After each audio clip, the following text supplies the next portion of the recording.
Hablemos un poquito del contexto literario.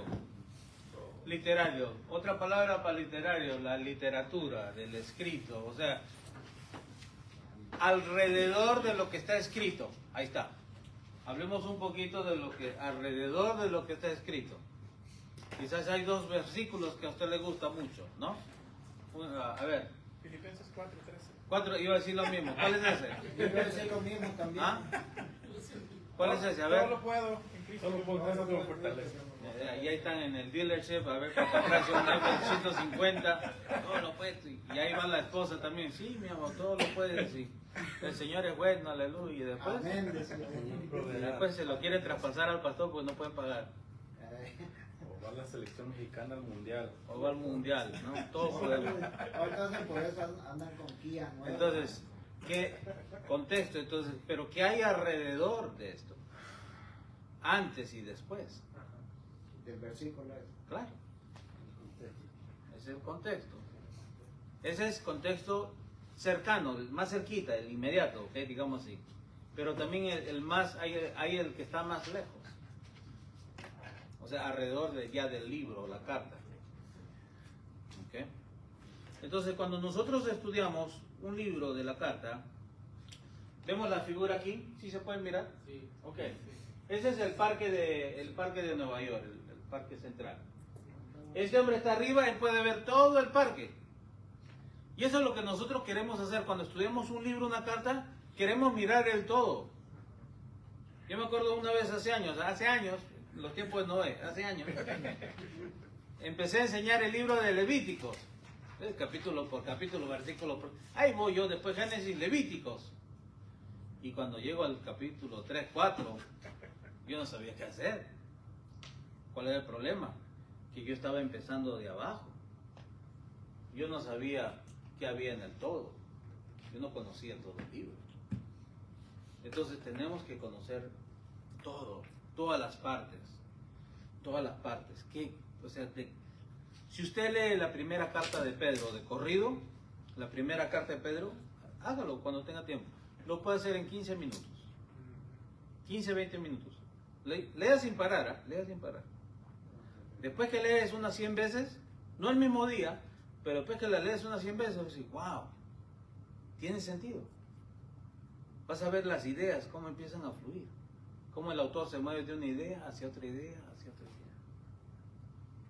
Y una vez que haga eso usted ya sabe todo lo que hay en Primera de Pedro. Usted ya va a poder decir, ¿sabes qué? Yo quiero dar un estudio bíblico en mi casa y voy a hacer 18 estudios.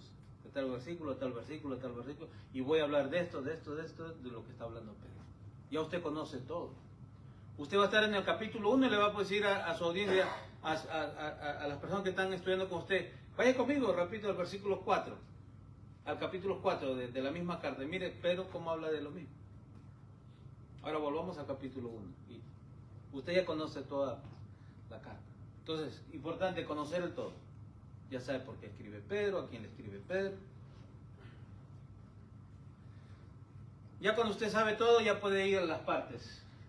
Este es el parque ya adentro. Usted ya sabe todo lo que hay en el jardín, en el parque. O sea, conocemos el todo y después conocemos las partes. Entonces el significado viene de arriba hacia abajo. Ahí está. Género literario, ¿qué es? Estamos estudiando la carta a Filipenses. Es una carta, epístola. Estamos estudiando el libro Primera de Samuel. Es un libro histórico, historia, narración, narra. Estoy estudiando el Salmos 42.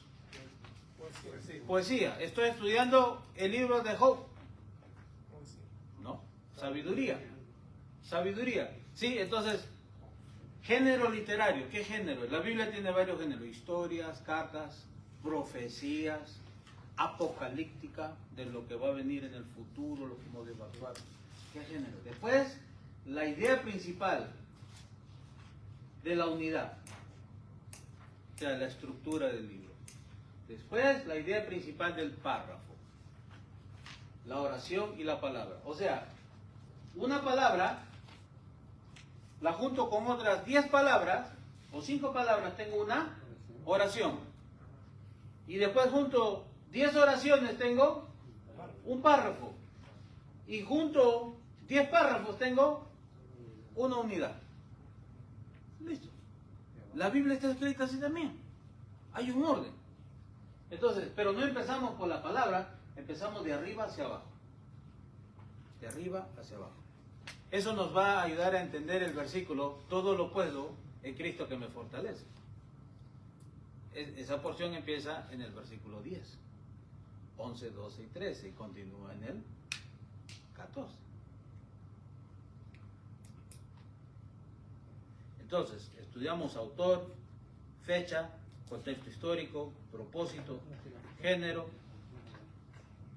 y el contexto literario. ¿Cómo está la estructura de la carta? Cuando yo escribía cartas, saludaba.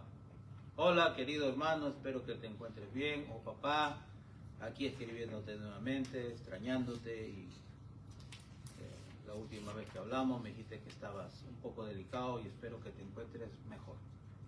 Ahora, entrando a lo principal.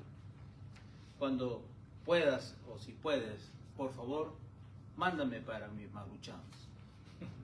Así le escribí yo. Por favor, mándame para mis sopas, mis maruchans. ¿No? Iba a lo que iba. Había un propósito porque yo escribía. Toda carta, todo libro tiene un propósito. Y algo que quiero rapidito, que tengamos que entender esto. Para estudiar necesitamos paciencia. Paciencia. Una vez un amigo me dijo, aquí yo no tengo paciencia para esto, man. Es que yo ya quiero terminarlo. Y no. Predicar bíblicamente, como estamos estudiando, requiere paciencia. Requiere que un ratito pare y diga, Señor, ayúdame, no entiendo, esto está... Paciencia, oración, agarrarte un café bien negro y disfrutar lo que estás porque estás estudiando algo que te va a dar crecimiento a ti, te va a edificar a ti. Y como te edifica a ti es lo que tú vas a compartir con otros. A veces estudiamos pensando en los hermanos, no, a mí. Toma tiempo, paciencia, apaga el teléfono, las distracciones, paciencia. Se dice que la predicación expositiva es como un embarazo. Es todo un proceso. Pero cuando nace el niño, y chamaco, mira, igualito a mí, mira. ¿Ah? Pobre mujer tirada ahí. Esa es la predicación expositiva, semana a semana, semana a semana, semana a semana. Pero qué trabajo más bonito de estudiar la palabra de Dios, ser edificada por ella y ayudar a otros a ser edificados. No hay nada mejor. Pero toma tiempo, dedicación, paciencia. Y a medida que ustedes lo practiquen, esto se va a volver algo natural.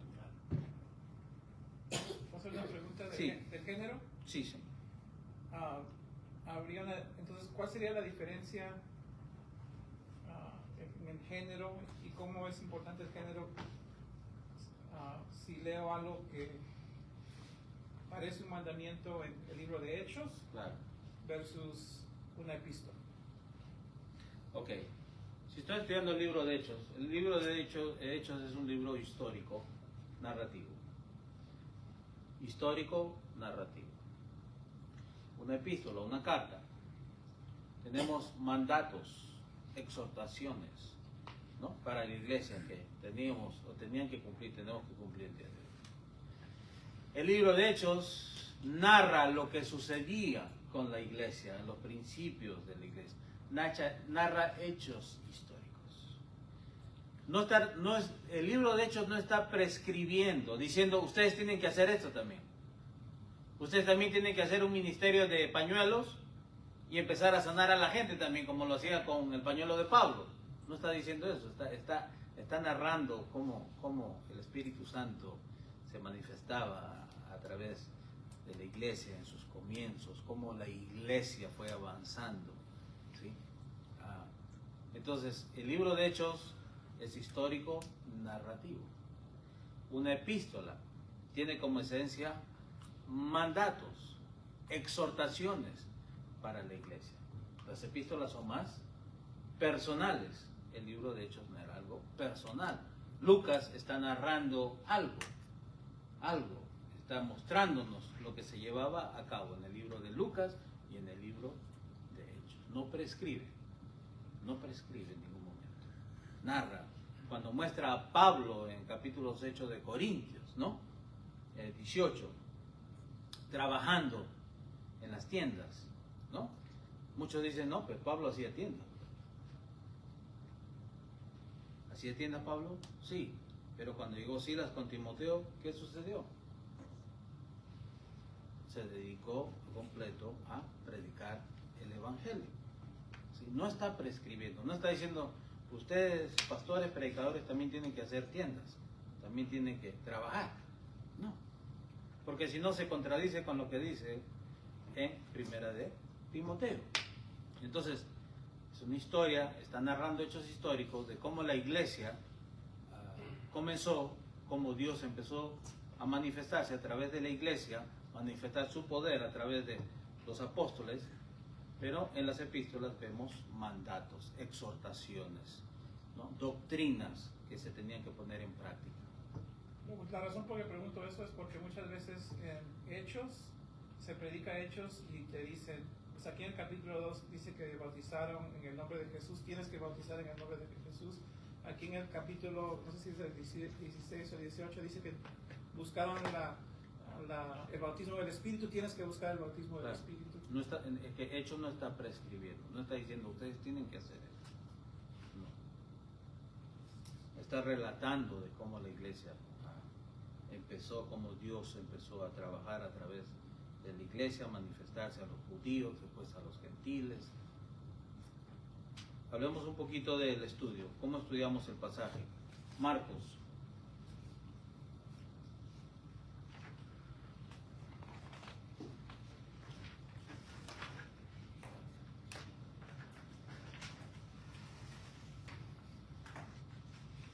El autor, Marcos, cuando escribe él, aproximadamente en el año 60, 65 después de Cristo. ¿A quién le escribe? A cristianos que estaban enfrentando persecución y estaban llenándose de dudas en cuanto a su situación y relación con Jesús. ¿Y el libro qué hace? Responde a sus dudas. Por si acaso estos videos se los voy a enviar a Piri para que se los envíe a ustedes. Ustedes cuando están manejando lo pueden escuchar. Cuando están en casa lo pueden mirar una y otra vez. ¿Okay? Entonces, la audiencia, ¿quién escribe Marcos? ¿Por qué? ¿Por qué escribe? Marcos muestra cómo personas ordinarias de todas las edades y lugares pueden embarcarse en la jornada del discipulado, al igual que los primeros discípulos, y ser parte del reino de Dios que se está consumando. Se dan cuenta que el libro de Marcos, si usted lee Marcos, muestra con detalles el carácter de los discípulos. Mateo y Lucas no lo hacen tanto como lo hace Marcos. Él se enfoca en el carácter de los discípulos. Él da detalles aún más de cómo Pedro traiciona a Jesús. ¿Sí? Hasta creo que estaba poniendo como las groserías, lo que dijo Pedro en su momento. Hasta Pedro le pidió que no pusiera el nombre de Pedro, que pone aquel que traicionó a Jesús. Entonces, Marcos muestra cómo personas ordinarias de todas las edades y lugares pueden embarcarse en la jornada del discípulo, al igual que los primeros discípulos, y ser parte del reino de Dios. Cuando usted lee Marcos, usted ve cómo los discípulos siguen a Jesús. Y al final, ¿qué pasa con los discípulos? Fallan. ¿Todo termina ahí? No. En el capítulo 16, ¿qué vemos? Que Jesús resucita. ¿No? Y Él envía por los discípulos. ¿Especialmente por quién? Por Pedro. Para empezar nuevamente, ¿qué? La jornada del discipulado. Ese es el enfoque que tiene Marcos. ¿Qué es lo que involucra seguir a Jesús? Entonces la persona dice, pues yo le he entregado mi vida a Jesús. Mi familia ahora sigue a Jesús. ¿Y por qué estamos pasando esto? ¿Sí? ¿Por qué estoy pasando esta situación? Entonces, Marcos está tocando esos puntos, está supliendo esas necesidades. Las escrituras responden a las necesidades de las personas. ¿Sí? En otras palabras, las escrituras nos rascan donde nos pica. ¿Sí? Entonces el evangelio el género es narrativo, el contexto literario. Mira el argumento del capítulo 1 al capítulo 16-20.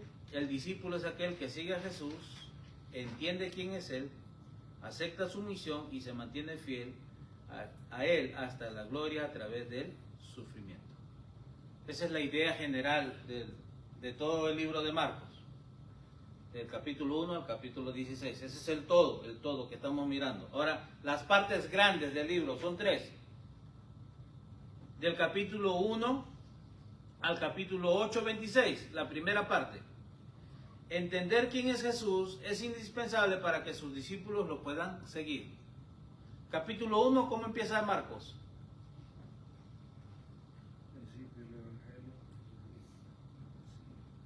¿Qué más nos muestra capítulo 1? ¿Quién confirma quién es Jesús? Cuando Jesús es bautizado y sacado del agua, ¿se parte qué? Los cielos. Y viene una voz. El Padre. ¿Sí? Confirmando quién es Jesús. Entonces, del capítulo 1 al 8 nos está mostrando Marcos quién es Jesús, su deidad, su poder, cómo Él también fue tentado. Del capítulo 8 versículo 27 al 10:52, nos muestra que todos aquellos que quieren seguir a Jesús deben estar dispuestos a aceptar su misión. Cuando le pregunta Jesús a Pedro, ¿qué dicen de mí? ¿Qué dicen acerca de mí? ¿Qué le dice Pedro? Unos que es Elías, otros el Mesías. ¿Y Pedro qué le dijo? ¿Pero tú eres?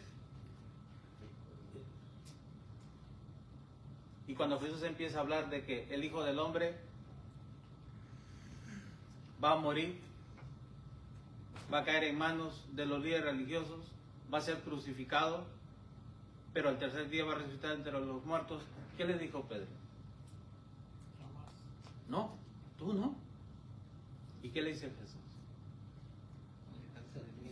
Aléjate de mí, Satanás. ¿Por qué? Porque todo aquel que quiera seguirme debe ¿qué? Cargar su cruz, morir a sí mismo y seguirme. ¿Sí? O sea, seguir a Jesús involucra sufrimiento. Quizás nosotros no vamos a ser tirados a los leones como las audiencias, como las personas en el primer siglo. Pero ¿de qué manera podemos ser perseguidos por ser cristianos? Un ejemplo. Podemos perder el trabajo ¿Ok? ¿Por qué? por predicar. Sí. Otro ejemplo más concreto. Nuestras familias también nos alejan. Ser ¿Qué tal tú trabajas? Tú trabajas para alguien importante en la empresa, ¿no? Y este hombre, tu jefe, el jefe, te dice, ¿sabes qué? Si llama a mi esposa,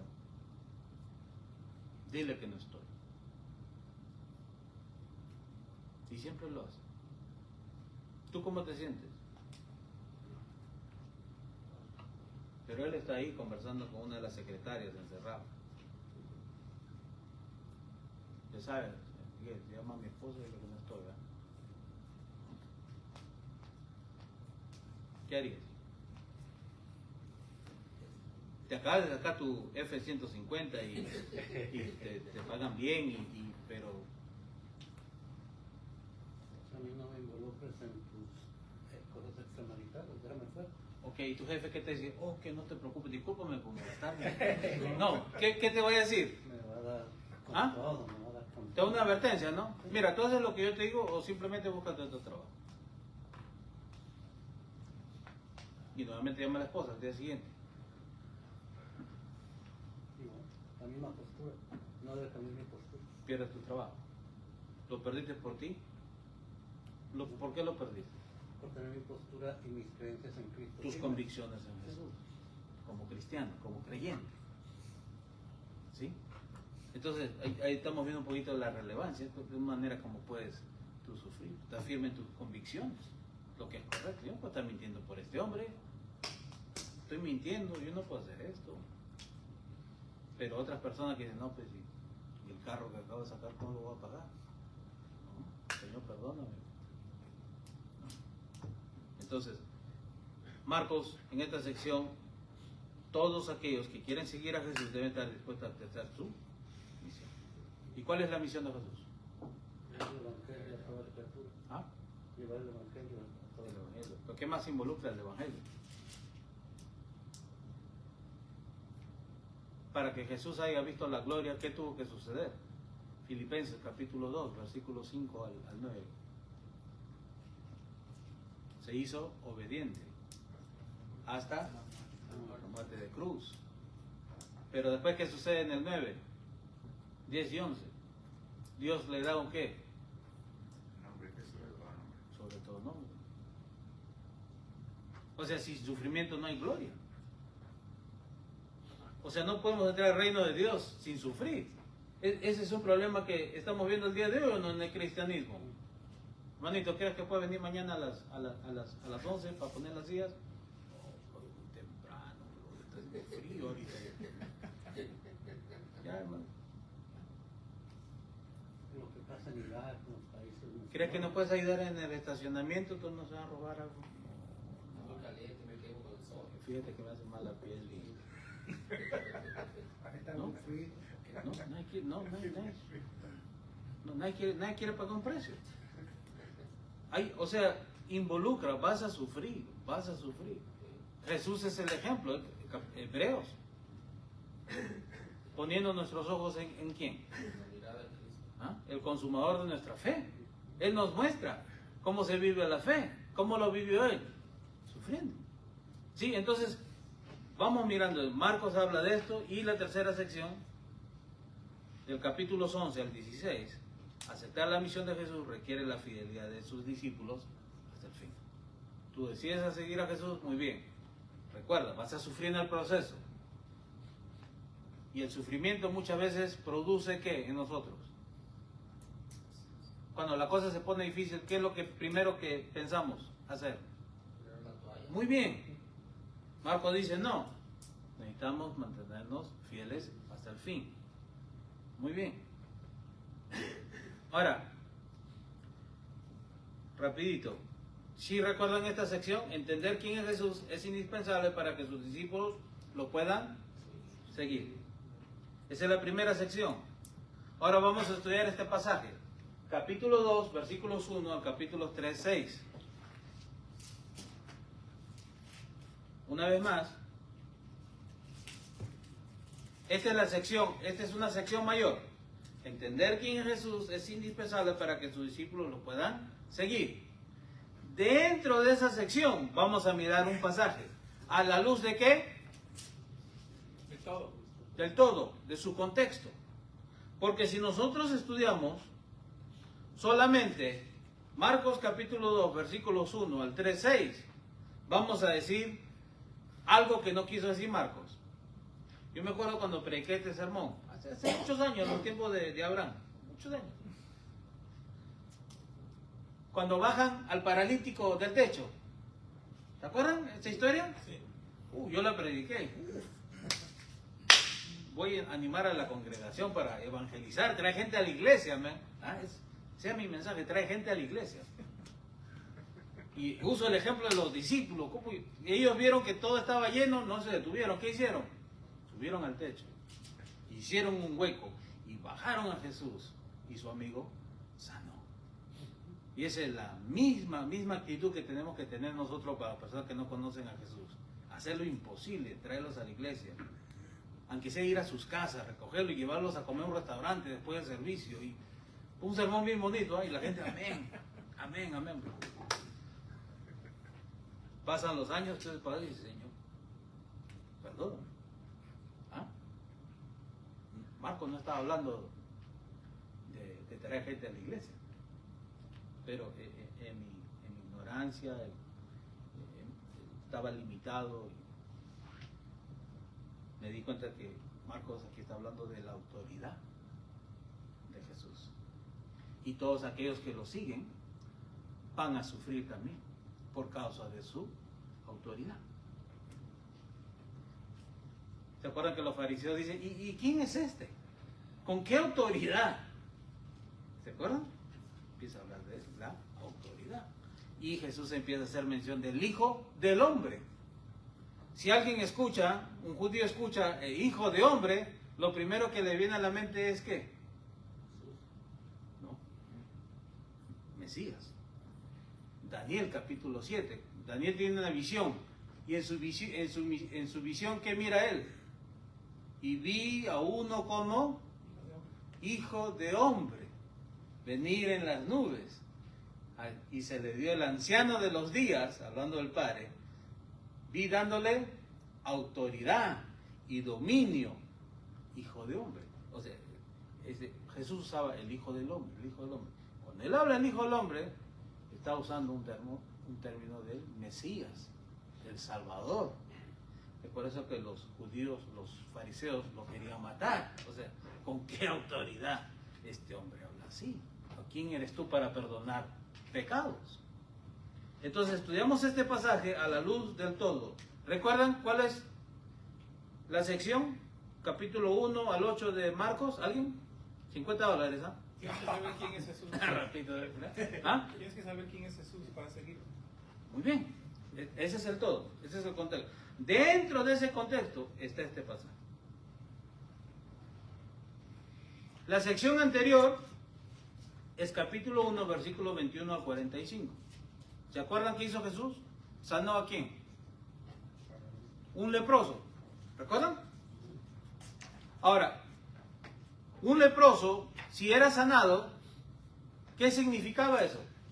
¿Qué pistas estaba dando eso? Tú como sacerdote, yo era leproso y venía y te enseñaba, mira, he sido sanado. ¿Qué te debía decir eso? Que hay milagro. Que el Mesías ha llegado.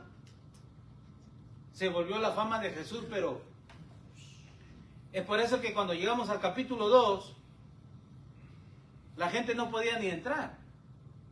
La fama de Jesús se había expandido, ¿sí? Por eso hay que estudiar lo que está antes y después. Capítulos 3, versículos 7 al 35. Después del pasaje que vamos a estudiar, ¿qué es lo que viene? Jesús llama a ¿quién? A los discípulos. A los discípulos. Entonces, entender quién es Jesús es indispensable para que sus discípulos lo puedan seguir. Dentro de ese contexto, que es el lejano y el más cercano es capítulo 1, versículo 21 al 45 y el después 3, 7 al 35. ¿Estamos ahí todos? ¿Sí? O sea, lo que está antes y lo que está después. Hay que saber qué está antes y después y qué está en el todo.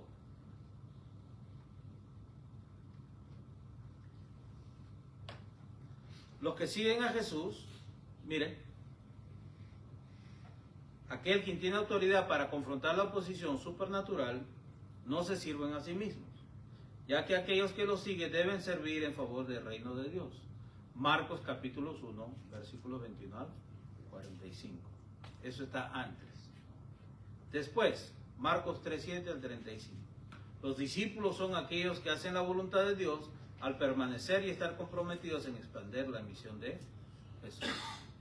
Eso es antes y después del pasaje que estamos mirando. Cuando vamos a estudiar el texto, hacemos preguntas y preguntas. Acuérdate de esto. Lo que tú no entiendes cuando abres tu pasaje por primera vez es lo mismo que no va a entender las personas que se están sentando a estudiar contigo por primera vez. Lo primero que tú no entiendas es lo mismo que las personas se sientan a estudiar contigo no van a entender. Entonces, cuando tú puedas responder a estas preguntas que tú vas a hacer, vas a poder explicarle a tus oyentes, a las personas que están estudiando contigo, las dudas que ellos tienen en el pasaje, las cosas que ellos no pueden entender. ¿Estamos? Lo que tú no puedas entender cuando recién abres tu Biblia es lo mismo que tu audiencia no va a entender cuando ellos abran el pasaje que tú quieres estudiar. Entonces las preguntas que hacemos es, ¿cuáles son las cosas que no entendemos? ¿Cuál es el contexto inmediato? ¿En cuántas partes se divide el texto? La historia del paralítico. Comienza con el paralítico y termina con la sanación del hombre que tenía una mano seca. Esa es una sección. Es toda una sección. Porque empieza con la autoridad de Jesús y termina con la condenación para matar a aquel que tiene la autoridad. ¿Sí? Es una sola sección.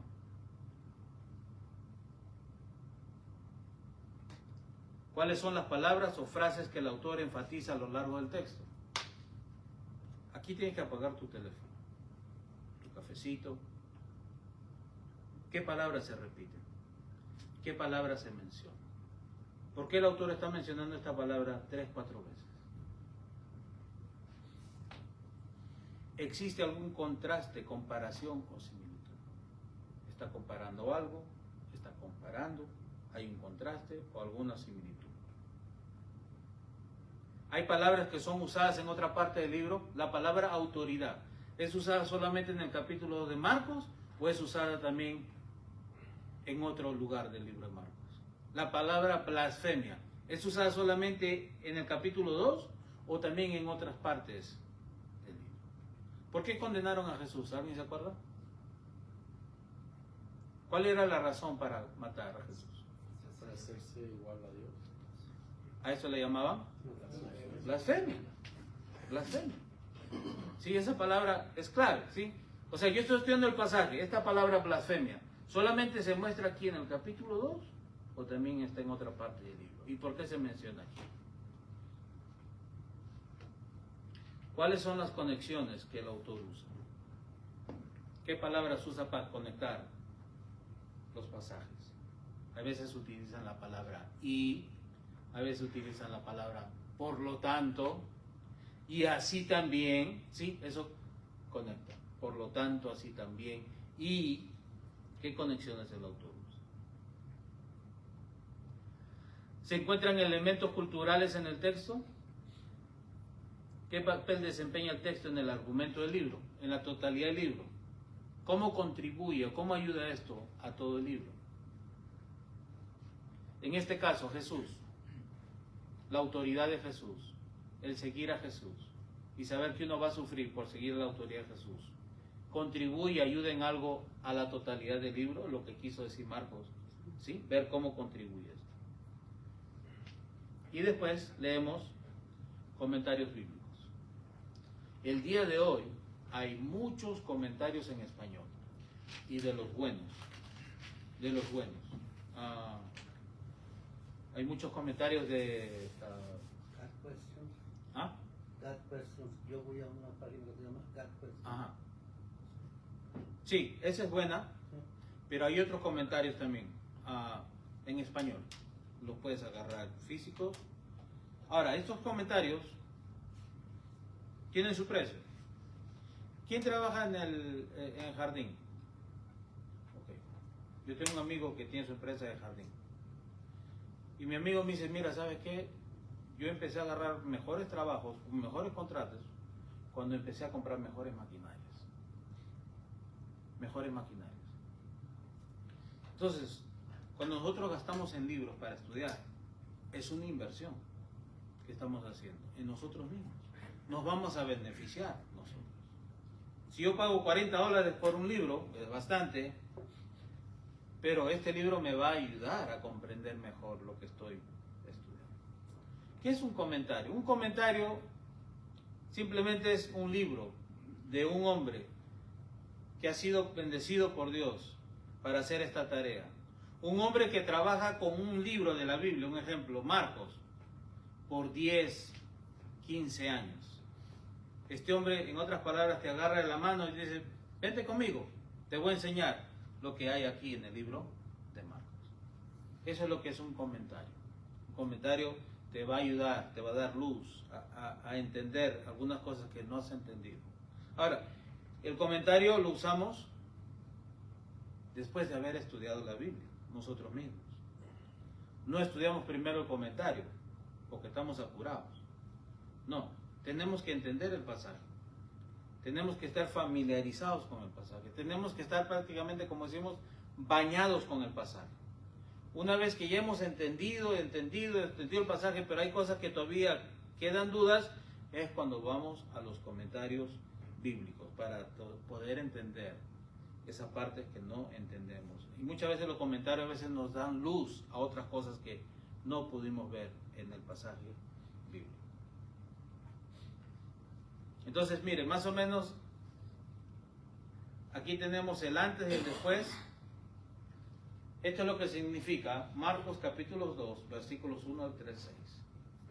Las personas que se pongan bajo la autoridad de Jesús y decidan seguirlo, pondrán en práctica un nuevo estilo de vida que no va de acuerdo con la de aquellos que rechazan su autoridad y prefieren estar aferrados a sus tradiciones y costumbres. Por esta razón recibirán oposición de parte de aquellos que no quieran hacerlo. Pero esta oposición no los debe desanimar, sino por el contrario, deben seguir adelante con el propósito y la misión que Jesús les ha mostrado. Entonces, ¿qué he hecho yo? Cuando empecé a estudiar del capítulo 2, versículo 1 al capítulo 3, versículo 6, hice preguntas, tomé notas, tomé notas, tomé notas, tomé notas, notas, notas, notas, notas, notas. Y este es el resumen. Este es el resumen de mi estudio. Esta es la esencia de mi estudio. Esto es lo que quiso decir el autor a través de esa sección del pasaje. Este es el resumen de mi estudio. Esto es después de haber leído ya los comentarios bíblicos, haberlo comparado con lo que yo estudié. Si tú estudias el pasaje bíblico y agarras el comentario y más o menos ves que la interpretación es casi similar, entonces estás bien.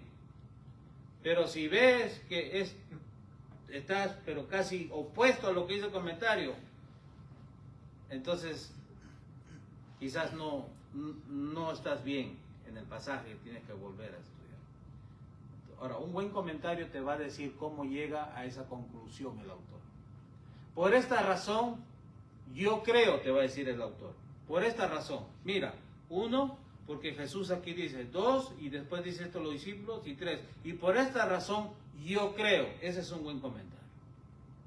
O sea, él mira diferentes opciones, lo que otros han dicho, pero ¿por qué él cree que este es su punto de vista acerca de este pasaje? Entonces, eso comparas tú con tu estudio, lo resumen. Entonces, esto va a ser prácticamente parte de la esencia de lo que vas a predicar. Ahora, después, más adelante, vamos a ver cómo hacemos la idea principal de esto. ¿Cómo vamos a hablar de una sola cosa? Esto solamente es el resumen del pasaje. Muy importante, la observación. Mientras más observes el texto, mientras más preguntas hagas el texto, mejor interpretación vas a tener del pasaje. Pero una vez más, amigos, hermanos, paciencia, paciencia. Es más, del 100%, yo creo que la observación debería ser el 60%. Esa es la fundación, la observación. Mirar los detalles, el pasaje, palabras que se repiten, cómo se contrastan, en qué otros lugares hace mención Marcos de esto. Dentro del libro, no estoy hablando de otros libros. Porque Mateo habla de una cosa a otra audiencia, Lucas habla una cosa a otra audiencia, Juan habla otra cosa a otra audiencia. Hablan de Jesús, pero cada uno tiene un propio propósito. No podemos hacer aquí un licuado. Agarrar a Mateo, a Lucas y a Juan y hacer un licuado. No, porque cada uno tiene su propia teología, cada uno quiere hablar de una manera diferente acerca de Jesús, de cómo Dios está llevando a cabo sus planes de su reino a través de su Hijo. Ahora, si tú quieres comprar tiempo cuando estás predicando, pues agarras pasajes de todos lados de la Biblia. Ahí matas como 20, 25 minutos. Y si no has estudiado, eso es lo que normalmente hace uno. Pero cuando tú estudias, de aquí no sales. De aquí no sales. Aquí hay suficiente. Esto fue lo que quiso decir Marcos. No podemos aquí traer a Pablo y traer a Moisés y... ¿no? Hacer una mezcla. Un licuado. No. Hacemos nosotros ya nuestra propia teología. No. Marcos está tratando de decir algo. Hay un problema aquí, en Roma hay un problema con esta gente.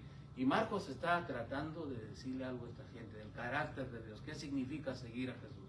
Cuando encontramos esto, de aquí va a salir la teología y cómo podemos aplicarlo a nuestras vidas. O sea, antes, ¿qué significó para la audiencia original? La teología, el siempre, el carácter de Dios no cambia. Eso fue antes y eso es ahora y eso va a ser siempre. No cambia. Pero ¿cómo después aplicamos esto a nuestras vidas y a la vida de nuestra audiencia? ¿Estamos ahí? Entonces, para predicar un buen sermón necesitamos tres cosas importantes. Ser fieles a lo que quiso decir el autor. Si usted leyera una carta, ¿cómo quisiera que la gente la entienda esa carta? Yo la escribí. ¿Ah? Como yo la quise escribir. Exacto, pero si yo digo, no, ¿sabes qué? Peter no quiso decir esto. Yo creo que quiso decir esto. ¿No? Como habla el libro. Si tú estuvieras sentado, si el autor estuviera sentado en la audiencia, tú quisieras que la persona que está hablando de ti dijera lo que tú trataste de decir. ¿Sí? Tenemos que ser fieles. Para esto tenemos que estudiar ¿qué? Contexto, $50. Se está llevando ya 100. Contexto histórico, la historia, la piel del autor, qué estaba pasando en su vida, en su mundo, en la audiencia. Contexto religioso, cultural. Estamos en el Antiguo Testamento, Nuevo Testamento, las leyes. Después el contexto literario, el escrito, el todo, las partes del todo y dentro del todo donde se encuentra nuestro pasaje. Esas dos cosas nos van a ayudar a encontrar lo que quiso decir el autor, qué es lo que quiso decir Dios.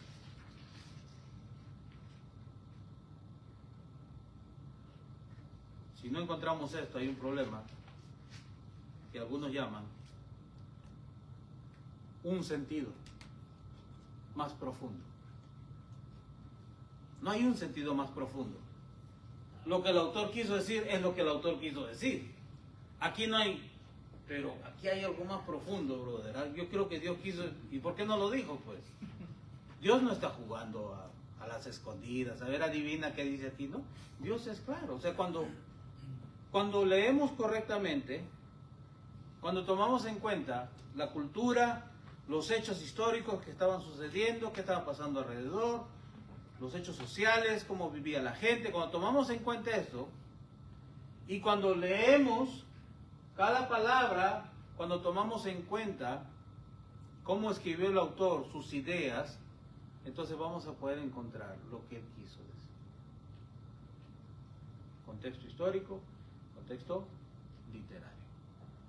Dos cosas importantes para poder encontrar la intención, lo que el autor quiso decir. Esa es la esencia. Esto es la esencia. Aquí parte todo. Esto es la esencia. Y vamos a hablar de una sola cosa. Hermanos, hoy día vamos a hablar de enchiladas. Toma nota, enchiladas. ¿Cuánto de tortilla? ¿Cuánto de queso? Enchiladas. No vamos a hablar de enchiladas y ceviche y el moles de Oaxaca y no. Aquí Marcos está hablando de una cosa y nosotros vamos a hablar de lo mismo. Pero ¿cómo se ve esto en la vida de nuestra audiencia? ¿Qué hace Jesús cuando entra a la sinagoga? En el capítulo 3. ¿Alguien recuerda de Marcos? Hay un enfermo con su mano. ¿Eh? Está lleno de maestros de la ley. Lo sana, ¿no? ¿Ah? Lo sana el leproso. Al que tenía la mano seca, le dice. Estaban en el día de reposo, que si era lícito. Muy bien, mira. Oh, sí, Contexto. Él se fue un poquito antes. El día de reposo. Y en el día de reposo no podías hacer ¿qué? Nada, ¿Ah? Nada. Si alguien venía y te decía, bro, creo que me está dando un ataque al corazón, por favor llévame al hospital. Y tú decías, a ver, ¿qué hora es? Uy, 5:30, brother. No a media horita, no, a las 6 te llevo, porque te caiga un día de reposo. ¿Ya? O sea, ellos se fueron al extremo. El querer cuidar la ley, hicieron reglas alrededor de la ley. O sea, en caso se rompan estas reglas, no se llegue a quebrantar la ley misma. O sea, el celo los llevó a ellos al legalismo. Día de reposo, no se sana, no se hace nada. Versículo 28 de Marcos, capítulo 2. ¿Qué le dice Jesús? El sábado fue hecho ¿para quién? Para el hombre, ¿no? ¿Ah? Para el hombre. Para el hombre. Claro, el hombre no fue hecho para el sábado. Dios no dijo, uy, ¿qué vamos a hacer? Hoy día es sábado, ¿qué hacemos, bro? Ya sé, voy a crear al hombre. No. Entonces el capítulo 3 continúa. Jesús entra a la sinagoga y dice, "Shh". Llama al enfermo. Marcos, autor. Jesús sabía lo que había en sus corazones, dureza y maldad. Jesús sabía lo que ellos pensaban. ¿Qué hace? Sana a que tenía la mano. Y les hace una pregunta, ¿cierto? La Biblia, los panes, ¿no? ¿Qué es lo correcto? ¿Qué es lo correcto hacer el día sábado? Nadie le respondía. ¿Y después qué llevó a eso? ¿Qué les llevó a los fariseos? Enojarse. Querían matarlo. No, a planificar cómo lo iban a matar. O sea, Jesús hizo lo correcto, hizo el bien, aun cuando estaba enfrentando oposición. O sea, la oposición no te tiene que detener para hacer lo correcto. Tú tienes que hacer lo correcto, aún en medio de la oposición. Ese era el mensaje que Jesús le estaba dando a sus discípulos. Aquí hay un problema. Lo correcto es ayudar a alguien. Y lo hizo. Con permiso, yo me tengo que retirar. Adelante. Muchas gracias. Con cuidado. Sana al enfermo. Lo quieren matar. Entonces Marcos nos está mostrando a la audiencia original que estaba pasando por tiempos difíciles que ellos debían continuar haciendo lo que es correcto, por ser seguidores de Jesús, aun cuando ellos estaban enfrentando oposición. ¿Cómo se aplica eso al día de hoy en nuestras vidas? Un ejemplo. ¿Cómo lo aplicaríamos? ¿Cómo lo haríamos relevante este pasaje? Que nos hagan mentir en nuestro trabajo. Okay. Con un cliente. Pasa Ok. mucho donde yo trabajo. Quieren alimentarnos el cliente. Ok. Por ejemplo, como digo, yo soy jardinero y a veces las personas me dicen, ¿puedes venir el domingo? Y dije, no, yo el domingo voy a la iglesia. Ah. Pues después de la iglesia dije, no, es el tiempo después para mi familia. Le digo, porque yo puedo hacer de viernes a sábado, está bien, pero domingo ya es como, ¿no? ¿Y qué te costó eso? Trabajo, porque antes sí lo hacía y me costó trabajo. Perdiste el trabajo. Que no tengo que hacer las cosas en el día del Señor. Si es domingo, lo tengo que dar para el domingo. Y a veces mucha gente no entiende eso. Principalmente si son judíos, porque ellos parece sábado y no, pues el domingo ven. trabajo. Perfecto, búscate otro y no vengo domingo. Nosotros teníamos una hermana en la iglesia que sus papás cumplían 50 años de aniversario de ser casados. Ella era la única cristiana en la familia. Todos los hermanos querían hacerle una celebración, tequila, mariachis y misa por los 50 años. A ella le pidieron colaborar. Ella dijo, no, yo no voy. Yo le voy a hacer algo en otro día separado a mis papás y el pastor de la iglesia pues me va a ayudar. ¿Qué sucedió? La familia se le fue encima. Le empezó a insultar, a mandar indirectas, a decirle que ella se creía mejor ahora que iba a la iglesia. ¿Qué le costó? Alejamiento. Pero ella se mantuvo firme. Mira, ella se mantuvo firme. Dijo, mi dinero no va a ir al tequila, ni a la misa, no. Se mantuvo firme. Se distanció de su familia se distanció de él. Pasan los años, una de sus hermanas empieza a sufrir una crisis en su matrimonio. ¿A quién llama? A su hermana. Pasan los años, la hermana, el esposo y la otra hermana están en la iglesia con la hermana.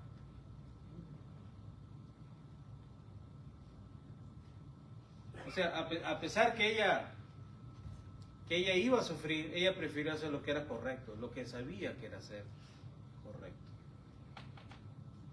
Entonces, las escrituras nos muestran cómo nosotros debemos vivir, cómo debemos actuar en diferentes circunstancias. Entonces, para esto es importante estudiar el contexto, dónde se llevó a cabo esto, por qué sucedía, cómo vivía la gente, qué estaba sucediendo en la vida del autor, en la vida de la audiencia, por qué escribe el autor de esta manera. ¿Sí? Después el pasaje mismo lo estudiamos en su totalidad. Dentro de qué parte del libro, del capítulo se encuentra este pasaje. ¿Qué dice antes y qué dice después? Y esto va a ser posible solamente cuando realmente leemos y leemos y leemos. No va a suceder de arte de magia, no va a decir, Señor, por favor, ayúdame, ilumíname, y va a decir, ahí está. No. Mira que oras, lees, y el día domingo, o cuando te pares a enseñar, sabes de qué estás hablando, con toda confianza. ¿Por qué? Porque has estudiado. Entonces, tenemos que bombardear al pasaje con preguntas. Preguntas que usted no entienda, preguntas. ¿Quiénes eran los fariseos? ¿Por qué cuestionaban acerca del día de reposo? ¿Por qué ponían tanto énfasis en el día de reposo? A mayor preguntas que usted haga, usted va a poder entender por qué escribe de esta manera Marcos. ¿Alguna pregunta?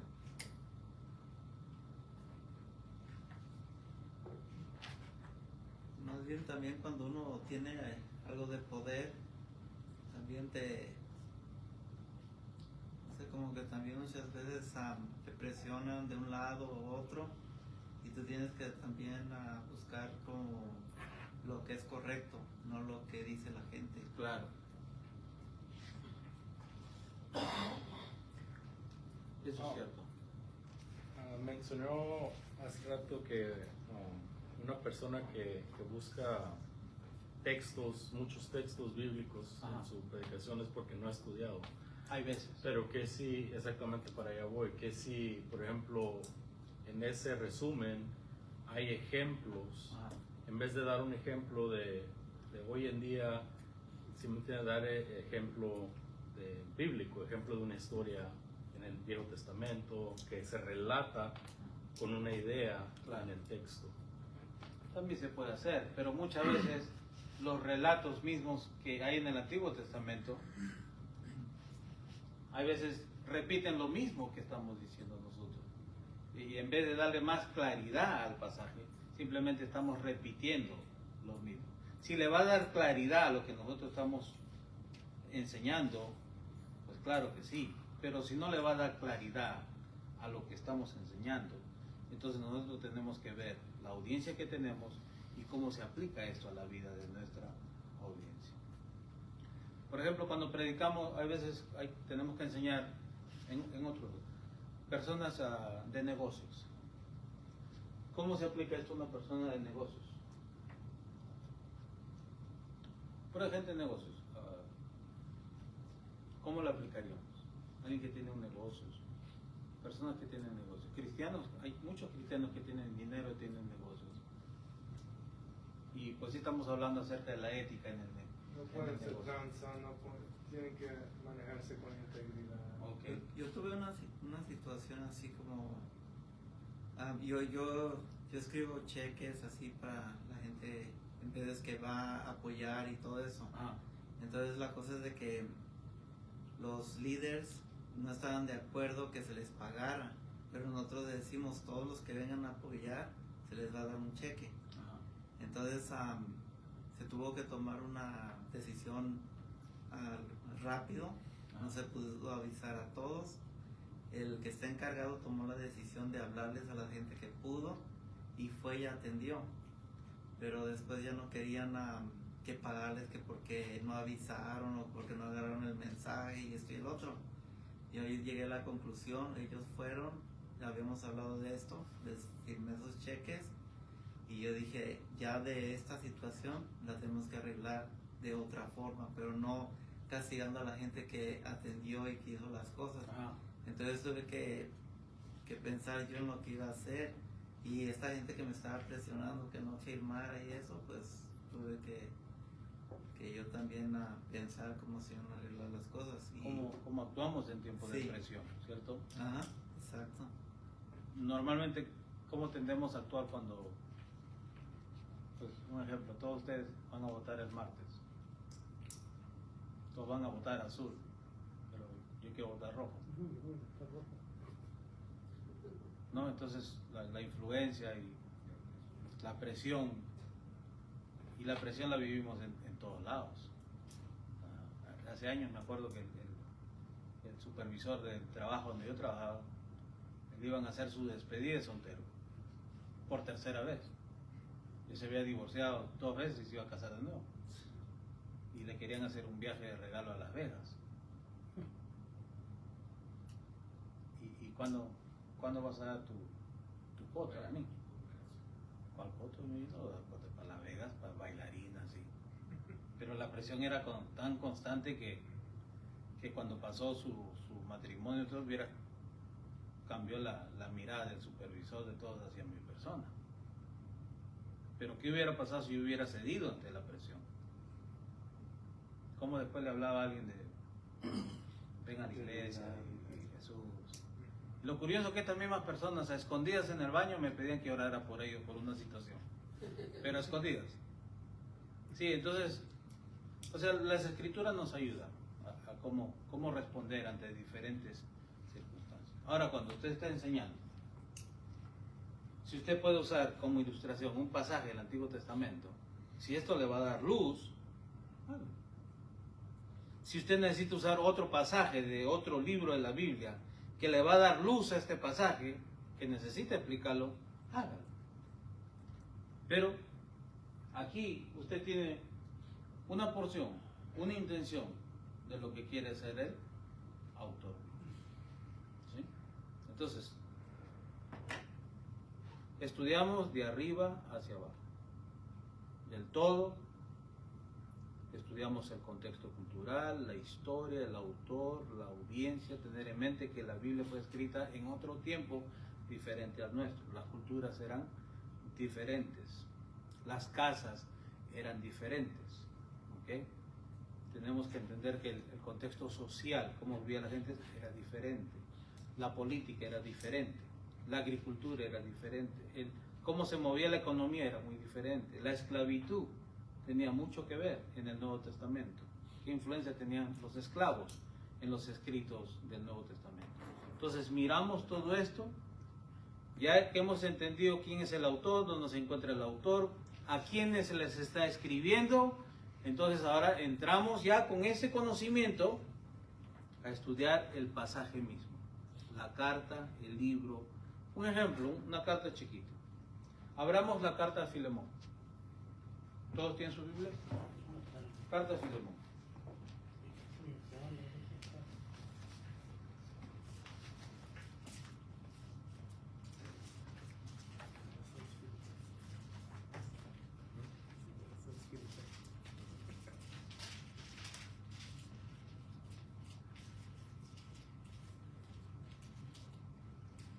alguna Biblia, mira, le está saliendo polvo ahí.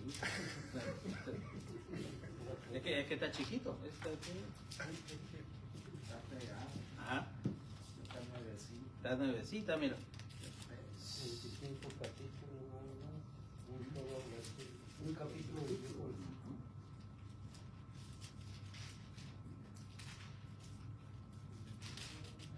Escondidas acá. Casi no se predica de Filemón, ¿o no? Esta está muy bonita. Muy bonita. Mucho contenido teológico. ¿Ya? Ok, versículos 1 al 3. ¿Qué hace Pablo ahí? Introducción. Siempre. Saluda, ¿no? Así eran las cartas. Ahora recordemos que cartas también se escribían en el Antiguo Testamento. ¿Se acuerdan Salomón? ¿De quién estaba comprando materiales? ¿Quién era su constructor? Cuando estaba construyendo el templo. Tiro. Le envía cartas de los materiales que requería lo que le iba a mandar. Cartas. Ya se escribían así, pero en el contexto romano las cartas empezaban con salutación. Ahora, del versículos 4 al 6, Pablo empieza a hablar de lo que está haciendo Filemón. ¿No? Doy gracias por tu vida, he escuchado tantas cosas buenas de ti, lo que estás haciendo. Dice, doy gracias a mi Dios, haciendo siempre memoria de ti en mis oraciones, porque oigo del amor, de la fe, de los santos. O sea, Pablo como empieza no a exaltarlo, pero elogiar, no sé, diciendo la verdad. O sea, es grandioso lo que está haciendo. Y ahora en el versículo 8, aquí entra al tema. Mira cómo cambia el tono. Dices, por lo cual, aunque tengo mucha libertad en Cristo para mandarte lo que conviene, mire cómo cambia. Ya no lo estoy elogiando aquí. Ya lo está exhortando. Ya lo hizo sentir bien. Y ahora viene la... Más bien, dice, te ruego por amor, siendo como soy Pablo ya anciano y ahora además prisionero de Jesucristo. Cuando él dice prisionero, ¿por qué dice que es prisionero?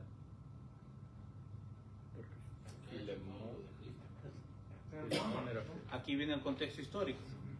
Él está en la cárcel. Él está en la cárcel. Él está en la cárcel. Yo te ruego que mi hijo Onésimo, a quien engendré en mis prisiones, el cual en otro tiempo fue inútil, pero ahora a ti y a mí nos es útil. ¿Qué quiere decir? No servía antes y ahora sí servía para... Ok, pero ¿qué más? Onésimo parece ser esclavo de Filemón. Era esclavo de Filemón. ¿Ok? Era esclavo de Filemón. Pero dice que ahora me es útil. Pablo. Antes no era útil, ahora sí es útil. Versículo 12. El cual vuelvo a enviarte.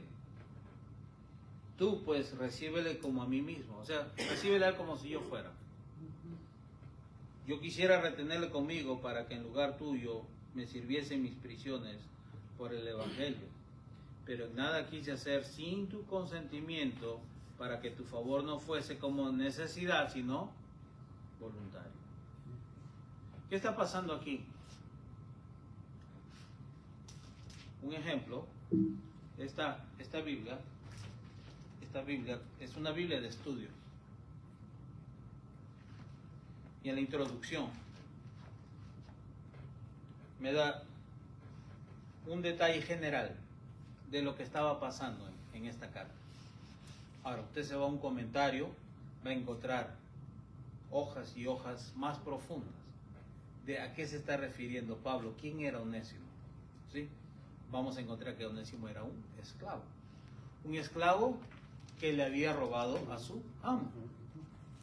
Y de acuerdo al contexto cultural de aquellos tiempos, el amo podía hacer con ese esclavo lo que él quería.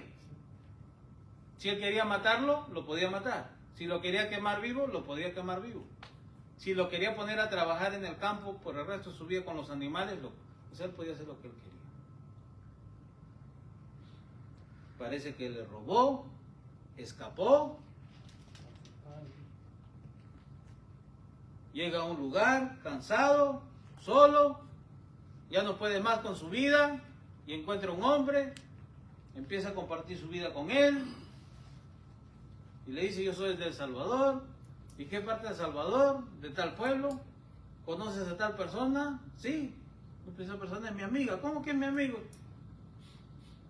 Empieza a contar la verdad. Yo le robé, me escapé. Pablo presenta el Evangelio, le introduce a Jesús, él se arrepiente, empieza a ayudar a Pablo, ¿ves?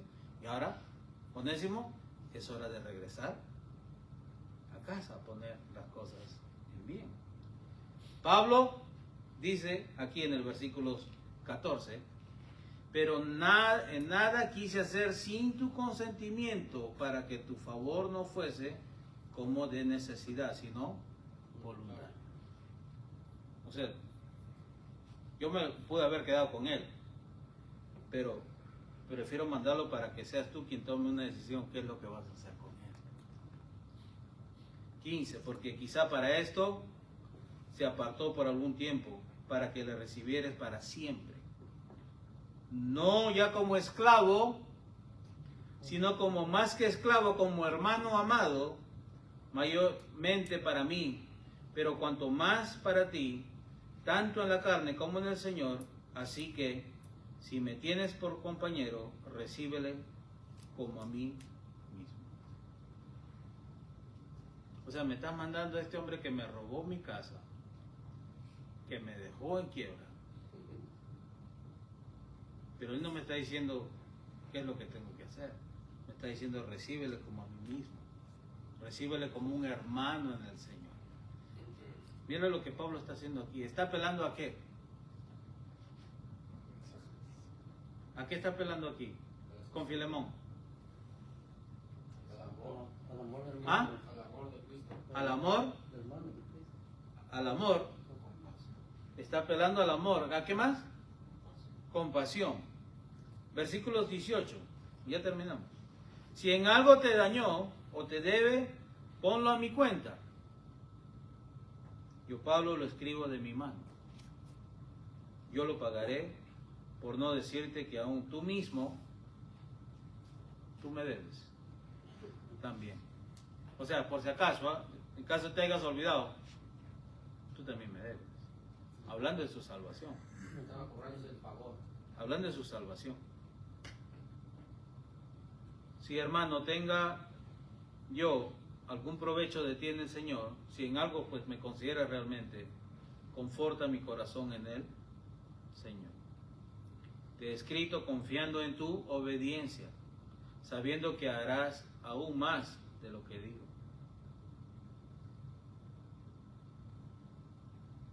¿A qué está apelando Pablo aquí? Es a la obediencia, ya no como su obediencia al Señor. ¿Ok? Al amor. ¿Qué es lo que qué es lo que Pablo esperaba que hiciera Filemón aquí? Tuviera compasión de él. Muy bien, ¿qué más? Que lo perdone.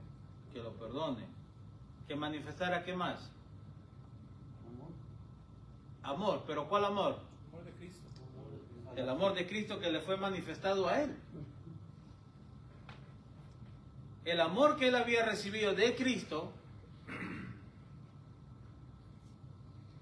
que se lo manifieste también a Onésimo. Mira, a él mismo se lo había enseñado a Filemón ya. Filemón ya estaba instruido por Pablo. Esta es una carta, pero Pablo decide que él tome esa decisión. Pablo no le dice: esto es lo que tienes que hacer, no, pero yo dejo que tú Decida. Pero Pablo en su duda dice: no hace que te se le ocurre, y en su cólera lo mate. Le dice: pero recuerda que tú también me debes. Hablándole que él también lo guió a los caminos del Señor y le introdujo a Jesús, pasó tiempo con él. Entonces, en esta pequeña carta, Pablo apela a ¿qué? Al amor. Perdón. ¿Acaso no es ese el amor de Jesús que fue manifestado a nosotros? Que a veces nos cuesta manifestar a aquellos que nos han dañado. Sí, pero es que tú no entiendes lo que me hizo. Está como el rey, ¿no? Que le perdona la deuda a uno que le debía demasiado. Exacto. Ahora, ¿qué palabras ustedes miran que se repite aquí bastantes?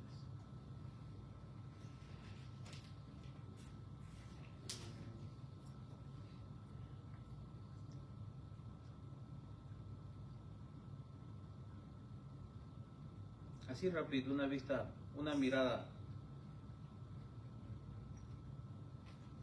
No te ruego.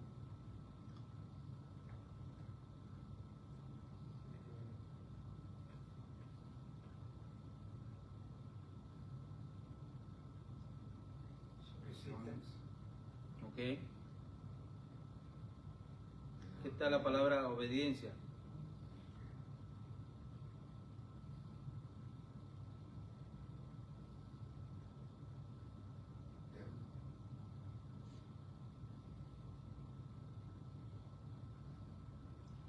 Otra palabra que usa Pablo aquí es la palabra financiera, cuenta. Ponlo a mi cuenta. Deuda. Recibirlo, recíbelo 3 veces.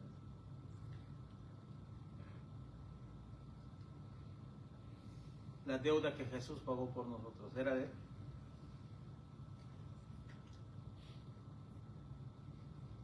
Entonces, ustedes van mirando en esta cartita.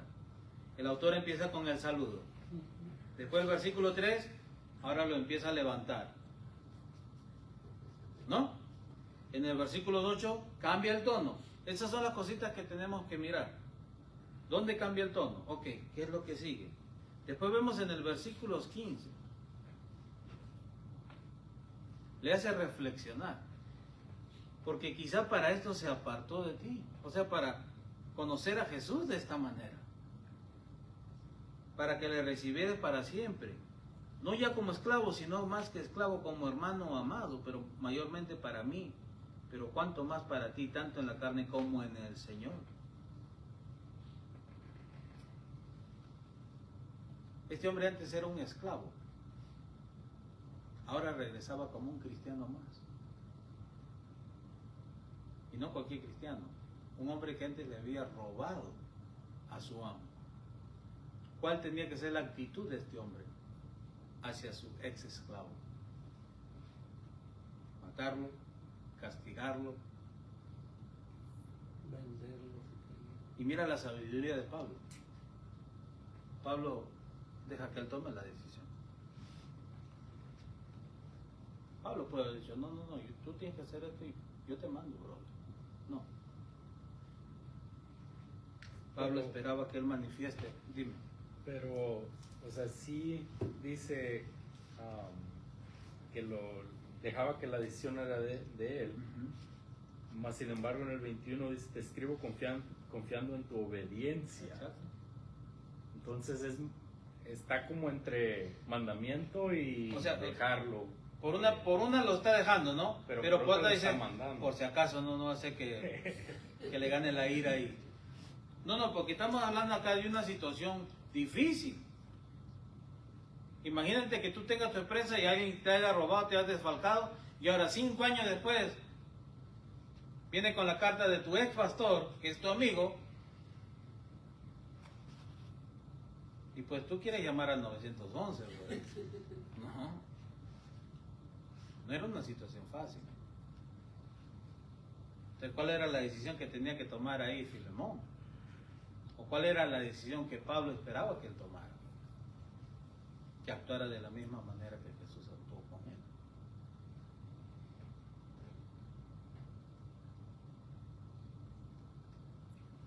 Por causa del amor. Una carta muy bonita.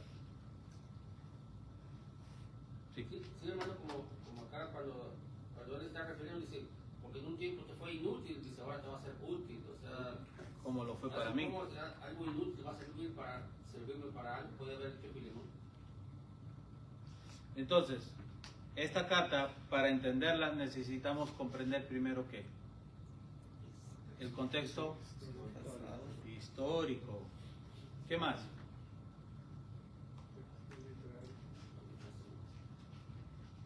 contexto literario, las palabras que se usan, las palabras que se repiten, dónde sube y dónde cambia el tono de voz.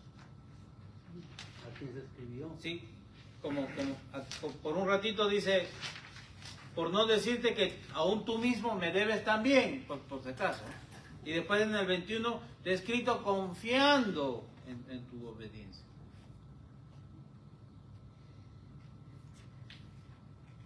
Hermano, pero en el contexto histórico no menciona que Filemón le roba a su amo. Claro. Por eso los comentarios nos dan luz a eso.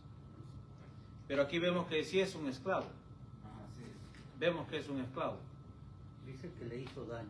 Sí. Que le Sí. que le hizo daño. Ahora, Si para ir más- algo que debe o te hizo daño, bueno, mejor. claro, entonces, para entender más, entonces ya empezamos a leer Las palabras que debe. en esta introducción, ¿no? Filemón no era el único de los creyentes en Colosas que tenía esclavos. Aquí esta carta dio directrices para otros amos cristianos en sus relaciones con sus hermanos esclavos. Pablo no negó los derechos de Filemón sobre su esclavo, pero rogó a Filemón que aplicase el principio de la fraternidad cristiana a su situación con Onésimo. Al mismo tiempo, Pablo se ofreció pagar personalmente cuanto Onésimo le debiera. Esta carta no es un ataque a la esclavitud. Bueno, ¿Te puedo interrumpir? Hermano? sí, Yo, de acuerdo a Henry Matthew, Filemón, el daño que causó Ajá. fue de que se escapó ok, como esclavo bajo el señorío de su amo. ok, Y así fue como le quedó debiendo a él, porque él lo había comprado. ok. Pero, o sea, no veo en qué manera es que, o sea, Henry Matthew nunca dice que le robó, Claro. sino que fue un esclavo que se escapó. Ujú. Y en ese tiempo era condenado eso, Claro. que un esclavo escapara de su amo. Se escape. Ahora, entonces, ¿por qué Pablo haría mención aquí en cuanto a la deuda, a lo que le debe? Por lo que había comprado, por lo que había pagado por ese esclavo. También puede ser. También puede ser. Por eso, digamos yo tomo Matthew Henry, ¿no? Pero también tengo que tomar otros comentarios y compararlos.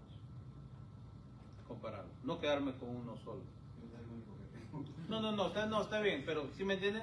O sea, tenemos ahora comentarios más que están más al día, hombres que han estudiado la historia. Los padres de la iglesia hablan de Onésimo. Se dice que él llegó a ser un anciano en la iglesia de Éfeso. Y se habla más de su vida en estos comentarios. ¿Sí? Los padres de la iglesia, los discípulos de Juan, ¿sí?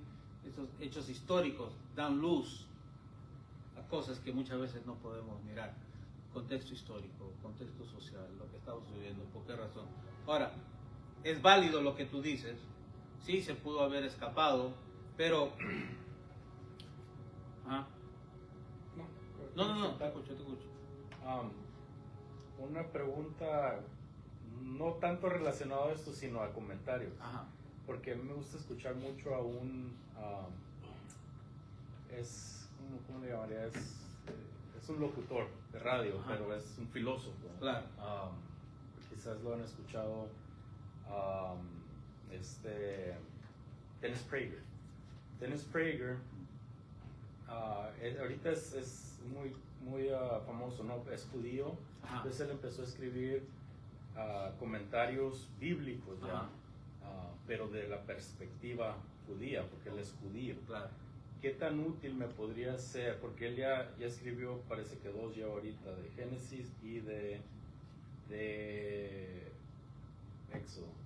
Okay. Y, o sea, yo sé que como judío, no cristiano, no nacido de nuevo, quizás no va a tener la misma perspectiva, Claro. por ejemplo, de un comentario cristiano. Pero podría yo usar su comentario con sabiduría, simplemente para ver la perspectiva de una Oh, claro que sí, algo cultural. claro que sí. Recordemos que la cuna del cristianismo, ¿cuál es? El judaísmo. Ahora, no estoy diciendo por qué el judío sí o no puede leerlo, pero si es un hombre erudito que se dedica a estudiar, Sí.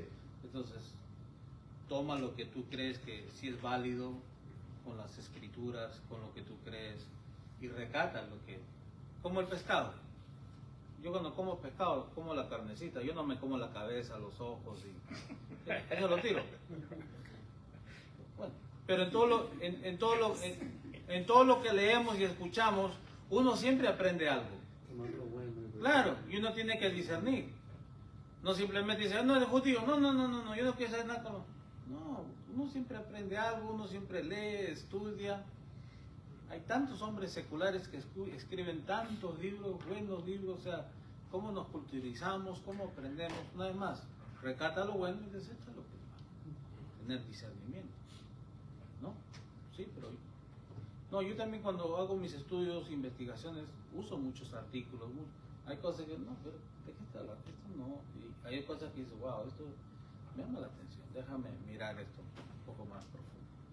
Entonces, rápidamente, ya para cerrar, contexto histórico, lo que está alrededor, por qué el esclavo, las penas, en este caso lo que dijo él, que la razón que quizás lo podían matar era porque se había escapado.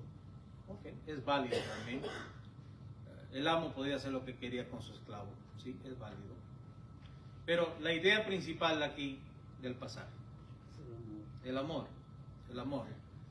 que él tenía que manifestar, no por obligación, no por obligación. Entonces, ¿cómo se vería esto en nuestras vidas? Muy bonita la carta, yo estoy sentado escuchándote, pero ¿qué tiene que ver conmigo? Perdonar. ¿Ah? Perdonar por mayor que sea la ofensa o menor. Perdonar la traición. Traición, ¿qué más? No solamente perdonar, pero restaurar al lugar de un hermano. Hermano, muy bien. ¿Qué hay de esas lijas espirituales que Dios usa en el trabajo? Hombres, que quisiera que lo cambien de empresa.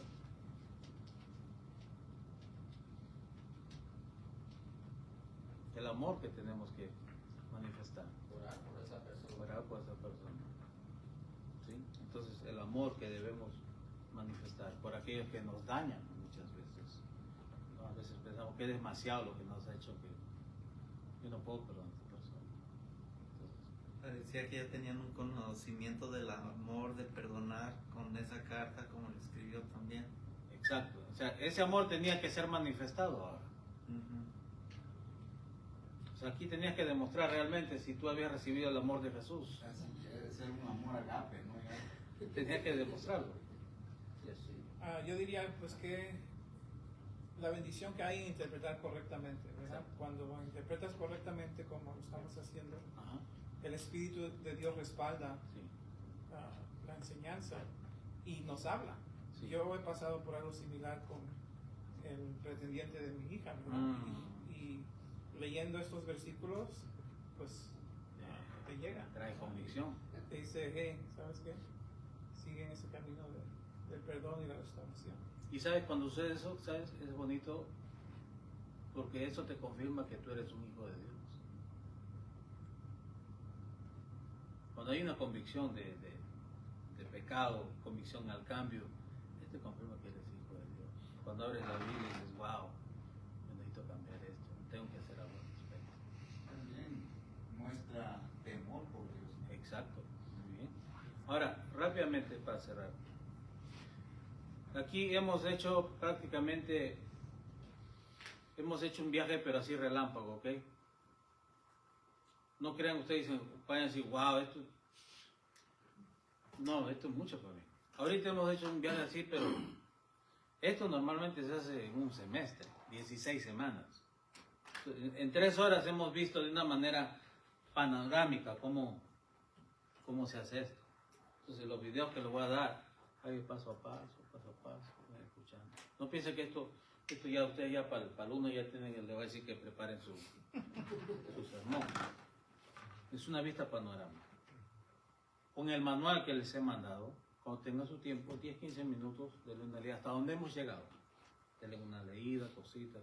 Si no entienden algo, anótenlo y el próximo 20 de noviembre traen las preguntas, respondemos a las preguntas con los videos. Ahora, a mí me gustaría, si se da una fecha más, un domingo más, yo estoy dispuesto a venir para cubrir todo el manual. Y para enero, si podrían predicar un sermón, todos ustedes, una predicación, o un estudio, pónganlo, de 15 minutos en su teléfono. Así como está la cámara, ustedes mismos. No, hermano, así como le vamos a enseñar, van a abrir su Biblia, van a... 15 minutos. Y ese video ustedes me lo mandan, con sus notas, que le vamos a enseñar cómo hacerlo aquí. Y yo lo voy a corregir y se lo voy a devolver a ustedes. ¿Por qué? ¿Cómo se aprende a predicar? Una, predicando. Y dos, recibiendo retroalimentación. Los pastores están acostumbrados a preguntarle si predicaron bien o no, ¿sabes a quién? A la esposa. Hani, ¿qué tal estuvo? Me parecía Pablo. ¿Qué sabe la esposa de predicación? Pero para que no le moleste, para que le lleve a comer ya, pues tiene hambre. Parecía Pablo.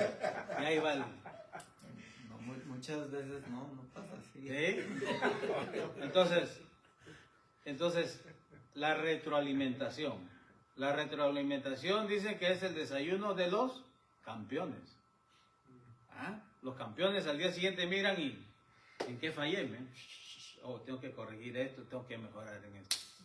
Y se mueven. Entonces, muy importante. Pero ese es opcional. Quizás usted diga, no tengo... Pero le ofrezco, me ayuda a ustedes en esa parte. Si nos reunimos 3 veces, 2 veces más, me graban, a mí corregir un sermón de 15 minutos me lleva 2 horas. Yo yo tengo que detenerme, escuchar, anoto, aquí ya tengo que decir de esta manera, cambiar esto. Les hago su sermón, se los corrijo, se lo mando y ustedes trabajan en esas áreas donde tienen que mejorar. ¿Les parece? Entonces, 20 de noviembre, con el pavo, nos encontramos aquí para celebrar Acción de Gracias. Dios mediante. ¿Amén? Ánimo y cualquier pregunta yo estoy a su disposición, ¿ok? Muchísimas gracias. ¿Oramos? Vamos a orar. Señor, gracias por tu amor, tu misericordia y por tu palabra que es tan bonita, Señor.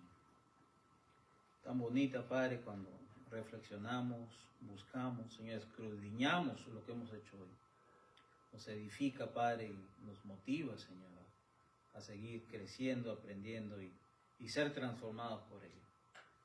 Ahora te pido por mis hermanos que los cuides, los protejas, los guardes.